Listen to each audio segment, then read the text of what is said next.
ನಿನ್ನೆ ನಮ್ಮ ಪಕ್ಷದ CLP ಮೀಟಿಂಗ್ ಅನ್ನ ಮುಗಿಸ್ಕೊಂಡು ಸುಮಾರು 11 ಗಂಟೆಗೆ ನಾವು ನಮ್ಮ ಬೆಂಗಳೂರು ನಿವಾಸದಿಂದ ಬೆಳಗಾವಿಗೆ ಹೊರಟ್ವಿ. ಇವತ್ತು ಸಂಕ್ರಮಣದ ಹಬ್ಬದ ನಿಮಿತ್ತ ಎಲ್ಲ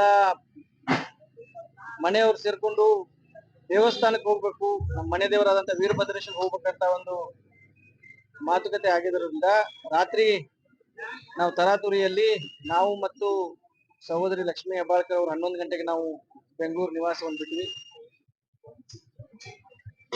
ದುರಾದೃಷ್ಟವಶಾತ್ ಬೆಳಗ್ಗೆ 5 ಗಂಟೆಗೆ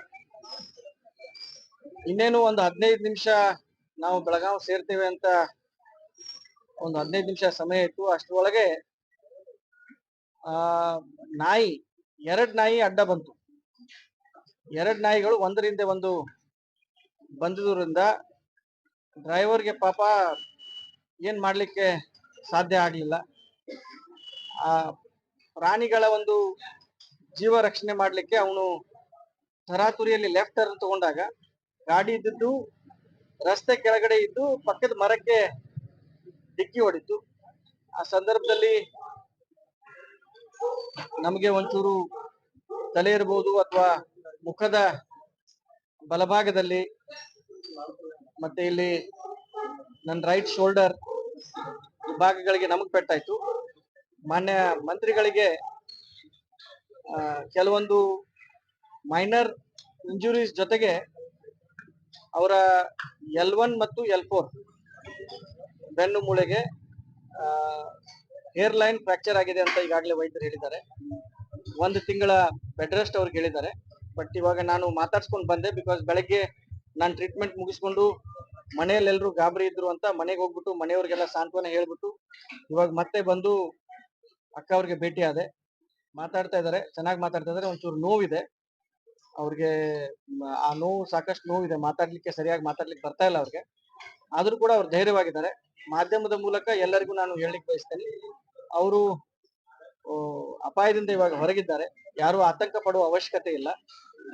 ದೇವರ ಆಶೀರ್ವಾದದಿಂದ ನಿಮ್ಮೆಲ್ಲರ ಆಶೀರ್ವಾದದಿಂದ ಇವತ್ತು ಸಚಿವರು ಆರಾಮಾಗಿದ್ದಾರೆ. ಆದಷ್ಟು ಬೇಗ ಗುಣಮುಖರಾಗಿ ನಿಮ್ಮ ಸೇವೆಯನ್ನ ಮತ್ತೆ ಪುನರಾರಂಭಿಸ್ತಾರಂತ ಈ ಸಂದರ್ಭದಲ್ಲಿ ಹೇಳಿಕ್ ಬಯಸ್ತೇನೆ. ಇಲ್ಲ ಇಲ್ಲ ಇಲ್ಲ, ಪಾಪ ಶಿವು ಅಂತ ತುಂಬಾ ಒಳ್ಳೆ ಡ್ರೈವರು. ಒಂದು 10-15 ನಿಮಿಷದ ಹಿಂದ್ಗಡೆ ನಾನು ಅವನು ಮಾತಾಡಿದ್ವಿ, ಪೆಟ್ರೋಲ್ ಹಾಕ್ಸ್ಕೊಳ್ಬೇಕಪ್ಪ ನೋಡು, ಕಾಟ ಕಡಿಮೆ ಇದ್ದಂತ ನಾನೇ ಹೇಳ್ದೆ ಅವ್ನು. ಇಲ್ಲ ಅಣ್ಣ, ಇನ್ನೊಂದು 15 ನಿಮಿಷನಾಗ ಬೆಳಗಾವಿ ಮುಟ್ಬಿಡ್ತೇವೆ, ಪೆಟ್ರೋಲ್ ಹಾಕ್ಸ್ಕೊಳ್ಳೋದು ಬೇಡ ಅಂತ 10 ನಿಮಿಷದಿಂದ ಮಾತಾಡಿದ್ವಿ ಇಬ್ರು, ನಾನು ಅವನು. ಚೆನ್ನಾಗೇ ಸ್ಪಂದನೆ ಮಾಡ್ದ. ನಾನು ನನ್ನ ಅವ್ರ ಜೊತೆ ಕಮ್ಯುನಿಕೇಟ್ ಕಂಟಿನ್ಯೂಸ್ ಆಗಿ ಮಾತಾಡ್ಕೊಂಡೇ ಬಂದೆ. ನಾನು ಗನ್ಮ್ಯಾನ್ ಅನ್ನು ವಿಚಾರಿಸಿದೆ, ಏನಾಯ್ತಪ್ಪ, ನಮ್ ಗನ್ಮ್ಯಾನ್ ಹೆಸರು ಈರಣ್ಣ ಏನಾಯ್ತಪ್ಪ ಅಂತ ವಿಚಾರಿಸಿದಾಗ, ಅಣ್ಣ ನಾಯಿಗಳು ಬಂತು, ಆ ನಾಯಿಗಳನ್ನ ತಪ್ಪಿಸ್ಲಿಕ್ಕೆ ಹೋದಾಗ ಈ ಒಂದು ದುರ್ಘಟನೆ ಆಯ್ತಂತ ಅವನು ಹೇಳಿದಾನೆ. ಡ್ರೈವರ್ ತುಂಬಾ ಒಳ್ಳೆ ಡ್ರೈವರು, ಚೆನ್ನಾಗಿ ಡ್ರೈವಿಂಗ್ ಮಾಡಿದಾನೆ. ಮುಂದೆ ರೈಟ್ ಸೈಡ್ ಕ್ಯಾಂಟರ್ ಇತ್ತು, ಅದಕ್ಕೋಸ್ಕರ ಸರ್ವಿಸ್ ರಸ್ತೆಗೆ ಹೋಗ್ಬೇಕಾಯ್ತು ಅಂತ. ಹೌದು ಹೌದು, ಅದು ಏನಾಯ್ತು, ನಾಯಿಗಳು ಬರೋದಕ್ಕೆ ಮತ್ತೆ ಅದ್ರ ಮುಂದ್ಗಡೆ ಒಂದು ಸ್ಲೋ ಮೂವಿಂಗ್ ಕಂಟೈನರ್ ಎರಡೂ ಇರೋದ್ರಿಂದ ಈ ಒಂದು ದುರ್ಘಟನೆ ಸಂಭವಿಸ್ತು. ಇಲ್ಲ, ಬೆಂಗಾವಲ್ ವಾಹನ ಇರ್ಲಿಲ್ಲ. ಅದು ರಾತ್ರಿ CLP ಮುಗಿದ್ಮೇಲೆ ನಾವು ಲೇಟ್ ಆಗಿ ಅಲ್ಲಿಂದ ಬಿಟ್ಟೋದ್ರಿಂದ ಯಾರಿಗೂ ಇನ್ಫಾರ್ಮ್ ಮಾಡಿರ್ಲಿಲ್ಲ. ಅದು ಬೆಂಗಾವಲ್ ವಾಹನದ ಯಾವ್ದು ಇರ್ಲಿಲ್ಲ.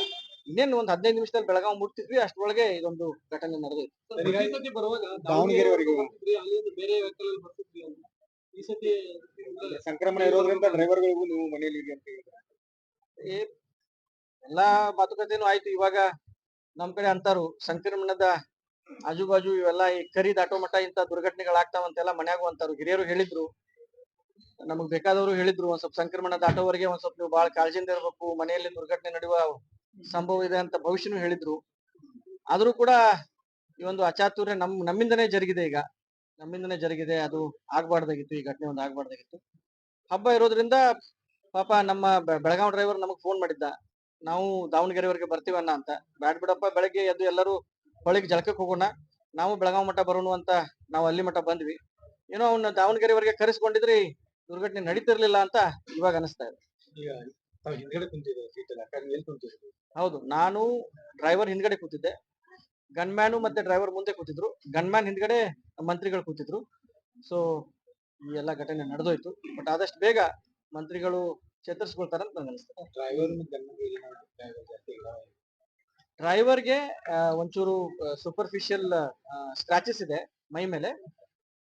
ಗನ್ ಮ್ಯಾನು ಒಂದ್ ಸ್ವಲ್ಪ ಶೋಲ್ಡರ್ ಇಂಜುರಿ ಇದೆ ಅಂತ ಪಾಪ ನಾನು ಬೆಳಗ್ಗೆ ಹೇಳಿದಾಗ, ಇವಾಗ ಒಂದು ಎಲ್ಲ ಸ್ಕ್ಯಾನಿಂಗ್ ಎಲ್ಲ ಮಾಡಿಸಿದ್ಮೇಲೆ ಏನ್ ಶೋಲ್ಡರ್ ಇಂಜುರಿ ಇದೆ ಏನ್ ಬಂದಿಲ್ಲ.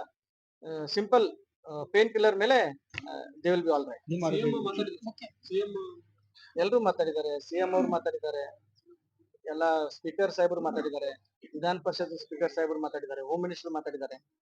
ಪಕ್ಷಾತೀತವಾಗಿ ವಿರೋಧ ಪಕ್ಷದಿಂದನೂ ಎಲ್ಲಾ ಸೀನಿಯರ್ ಲೀಡರ್ಸ್ ಮಾತಾಡಿದ್ರು. ಈಗಾಗಲೇ ಪ್ರಹ್ಲಾದ್ ಜೋಶಿ ಅವರು ಫೋನ್ ಮಾಡಿದ್ರು.